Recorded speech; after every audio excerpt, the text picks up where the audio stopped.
Duha ka mga gitumbok nga e-sabong operators uban sa 37 pa ka mga tao ang nasikop sa operasyon sa National Bureau of Investigation Central Visayas Office.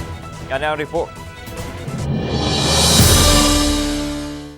Pinasikat sa search warrant girunda sa mga operatiba sa National Bureau of Investigation ang usa ka cockpit arena sa barangay Calajoan, lungsod sa Minglanilla. Kini human masuta nga gigamit ang pasilidad alang sa online gambling din gipaagi sa live streaming ang sabong nga mamahimong makaposta ang mga tao pinaagi sa usa ka application. Ang e-sabong walay permiso gikan sa Philippine Amusement and Gaming Corporation kun pagkor din dugay na usab kining gidili sa miaging administrasyon o gipadayon sa bag-ong administrasyon. Subay nini ang NBI Central Office nimando silang regional nga batan sa pagpahigayon og operasyon. Samtang nadakpan ang 39 ka mga tao nga nagpadagan sa e-sabong, lakip na ang giingong duha ka mga operators nini.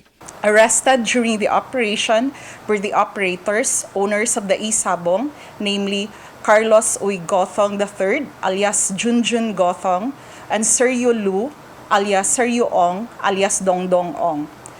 Nakuha sa mga sakop sa NBI ang mga ebidensya nga naglakip sa mga kahimanan sa sulod sa isabungan ug ang cash nga gituhaang proceeds sa illegal nga sugal nga miabot tanan sa kapin 4 milyones pesos.